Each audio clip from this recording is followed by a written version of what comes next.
I had a situation the other day with an applicant that came to view one of my properties. It's a two-bedroom upstairs unit, and I thought that it would be a good teaching moment because of what happened. It's so important to realize or to recognize that real estate investing is not just about buying properties, renting properties, getting that mailbox money. It's about protecting your assets. Now, a lot of landlords just trust those paid screening background check companies like Tenant is one of them, apartments.com. I use both of those for managing my properties. They're great, fantastic platforms. I'm not doing a review on either of those right now, but the methods that they use to screen, so they have their own companies that do the background and credit checks and that stuff. Some landlords will do that and trust that that's enough. Just doing a quick background check on somebody. Successful investors don't just trust applications, they verify them. That's the key point here. So there were some red flags initially with this showing. First of all, the applicant applied with her boyfriend as a co-applicant. But she shows up not with her boyfriend, but she brings along her boyfriend's brother instead. No FaceTime, no video walkthrough, no involvement at all from what was supposed to be the co-applicant on her application. This is very unusual. Couples usually go to see a place together. If not, if one cannot make it, I have had that before, a couple different times, or they came separate, but one would always have the phone doing a video walkthrough as they're walking through the property. Even though I do video walkthroughs on YouTube, I show all my properties. People see them beforehand before they even before they even apply. Everybody wants to do that walkthrough and really look at everything. You can only see so much with a video in the unit. So anyway, just that's what they do. They'll do FaceTime with their significant other if they can't make it. So this was unusual. This person also just started a job, the main applicant. She had very little income. I think it was only a month's worth. When she filled out the application, the boyfriend, I think, filled it out with her. I can't remember that point, but he didn't have any income, because I remember in the text thread, I looked it up for the video here. In the text thread, I had to send her a reminder to attach more income, because I told her I needed proof of income of 3 times the rent for the whole year.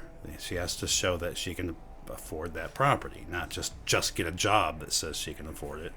So I think that's when the so-called boyfriend added his income. So just started her job, very little income. That was a red flag also. Oh, she wanted to move in immediately, and I've had these before. That's a big red flag immediately. There's urgency. There's excitement. They have to do this right now. That's a big red flag. Sometimes landlords will see that cash and just they get blindsided. They want to get somebody on the property. So anyway, that's a red flag. My gut instinct was screaming that there's just something not right with this applicant. I get those from time to time, just a feeling, and it's not something that you can explain. It's just a feeling you get. You just don't like this person. There's something wrong. I don't know why. There's just I've always been that way. I can kind of read people. The more you do it, the better you get at it. And you just kind of sense when somebody's trying to do something crazy. You can sense these things. So anyway, that's enough of that. So let me give you an example of how I do my screening process. I sit at my desk here. In fact, that's what I was just doing. That's why I decided to make this video. It wasn't her. It was another applicant I was screening. another one that ain't going to work out. But that's another one for another story. This same property, I just showed it on Saturday. This is Sunday, and I'm going to show it again. I had 2 applicants They both look good on paper. But anyway, I'm going to wait, show it again next weekend, get some more applicants for it. I would rather let a property sit vacant than have some crazy person in there that I just don't want to have to deal with. You're better off. You're better off taking your time, being patient, and don't be rushing to get somebody in there. It's only asking for trouble. So anyway, here's my process. I open up 2 windows. I keep it simple. I've got 2 windows, 2 Chrome windows. One of them has multiple Facebook tabs opened up, and I'll explain why there's so many of them in a moment. Then I have other social media sites too, but Facebook is my go-to. I find a lot of people on Facebook. If I don't find them on Facebook, I look through some of the Instagram and some of the others, but Facebook is my go-to. So those are my social media profiles on there. And then I have a second window that I have my people finder tools. I got cyber background checks. There's the people finders, I think, is one of them. There's a few different ones. White pages. I don't like that as much anymore. These are all free tools, by the way, too. But the white pages is getting kind of stingy with what they give you. So I use the other ones more now. And I also have some county court sites set up there from county websites, docket sites, from the address that the person's moving from. The main point here is paid screening reports miss important things. This extra step here is where you're going to find out the truth, taking the time to do this extra research on an applicant. That's going to save you a lot of money. Okay, so I'm looking at the application of this woman, and her previous address was in Florida. I used the zip code. There's a tool online that you can use a zip code to find out what county that zip code is in. So I looked that up, and I went to the county docket site, and I also go to the city. Like, for instance, with Akron, you have Akron City Courthouse, and then there's the Summit County Courthouse. And sometimes they have different things on them. So you want to make sure that you do all you can to find out information on these applicants. So I went to the docket site, searched for her name, and immediately there's an eviction, of course, from just a couple years ago that she did not admit to on her application. And it did not appear on the apartments.com screening either. So here's my first major confirmation here. Paid platforms can be dangerously incomplete.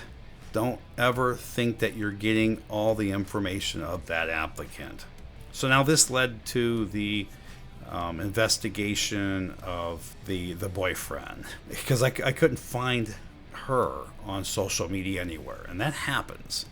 So here's what I do, and this is like a backdoor way to find somebody on social media. Sometimes people have their accounts blocked, or just for whatever reason you just can't find them. That happens more often than not. I couldn't find anything with her address either, so I started investigating the boyfriend and looked his address from the application, plugged that into one of my people search apps, web apps, and those are so good because what they do, they look up everybody that is associated with that address. So it could be people that lived there, could be people that either owned the property or rented the property, and then when you find the person's name, you can click on that name and it gives you a lot of goodies. It gives you relatives, it gives you associates, so you get a plethora of names of people that you can now search for. And that's what I do. That's what I did in this case. I found several names because I couldn't find this boyfriend on social media either. So I took several names, and this is how I do my process. This is why I have so many social media tabs open in my window. I copy and paste all these names onto a master sheet This is part of my system that I created. It's an Excel sheet, and I paste all of these names onto my little Excel sheet, and then I start searching for those names on social media. I usually find them. So I found a person that was associated with the boyfriend, and I don't remember if it was family or friend or associate or what, but I found him on Facebook, and then I looked in his friends, and I found the boyfriend, the 50-some-year-old firefighter making $60,000 a year. He wants to move in with this 22-year-old girl. He lives in a real nice house. He makes 60-some thousand a year, and he's in a nice neighborhood, and he wants to move into this apartment with this young girl, a 2-bedroom upstairs apartment. It's like, there's the holes. Here's where things start unraveling, and you start to see holes in a person's story. It's comical. It is. I really do like to do my own research. It's one of those things that I don't really see handing off anytime soon. I've handed off rehabs. I barely do anything myself now. I still paint sometimes, but even that, I hand that off. I love to screen. I love to dig, to look up information about the applicants. So I don't think I'll ever stop doing this. It gives me too much enjoyment. And it gives me stories to talk about. So that's the thing too. So this story that she was trying to paint for me just didn't match the lifestyle, didn't match the facts, didn't match anything that was remotely possible. So after I found the boyfriend through the back door of one of his associates, that's where I found out all this information and discovered that he was a 50-some-year-old man. He had, I don't want to call him the old people account. It's like, oh, I'm one of those. I'm in my 50s. But I mean, I use social media. But sometimes you see these older ones. They start social media sites and they don't finish them. They have maybe two or three friends or something like that, and then they just don't keep it up. Fortunately, he did this. That's what this was. It was an old inactive account. There were 2 friends, and one of the friends was, guess who? His girlfriend, his little 22-year-old girlfriend. Now, I imagine it. The names were all different, and I could have done a little thorough search to find out if there were like any names, like it could be a stepfather, stepmother situation, aunt, uncle. You can do these. I know how to do that stuff too, but I didn't with this one because I knew right away. The first thing I found was the eviction. I just sometimes like to go further just to kind of see what else I can find. If I've got the time, that's what I'll do. Whatever the case, they were obviously falsifying the application just to inflate the household income so that this young girl a young lady could afford the property. Now, whether she could have or not, I don't know about her past. I don't know why she just started her job. I don't know. What I do know is that when I asked for proof of income 3 times the rent, she couldn't supply it. So she didn't have that much income. So something was off, and that doesn't matter. She could have been in a bad relationship or something. Wasn't the breadwinner. Who knows? And there's nothing wrong with that. However, I still require that for my peace of mind to have proof of income. That's all there is to it. I can't take a chance. I don't have enough properties to take a chance on somebody. I have a handful of properties, and that's what pay our bills. So, but anyway, it's just all the other stuff, the lying, hiding animals. Because let me back up. I didn't even get to that yet. So anyway, I found her through his social media. And this whole time I'm thinking, as this story unravels, he's not her boyfriend. It's clearly. In fact, on his social media, he's married.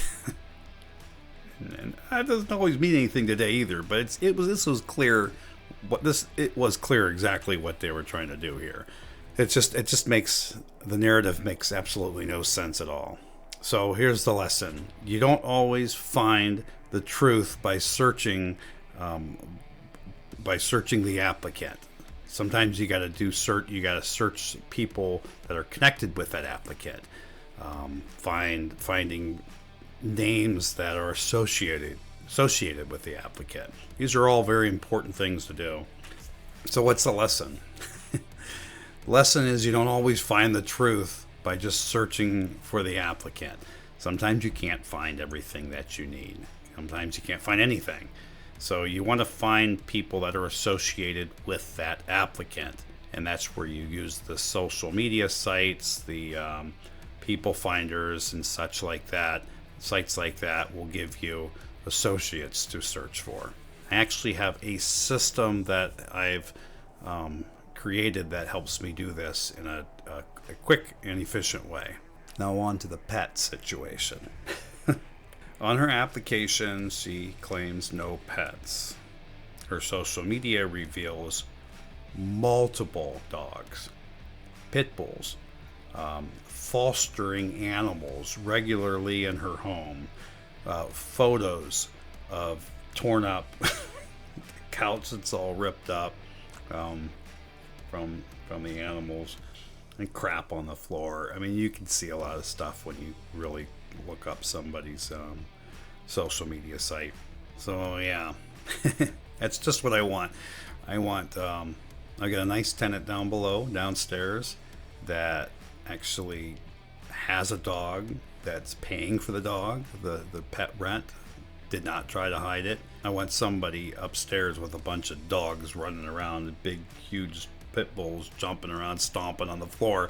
It's a good way to lose a good tenant downstairs and be stuck with some idiot that I have to have evicted. So yeah, sign me up.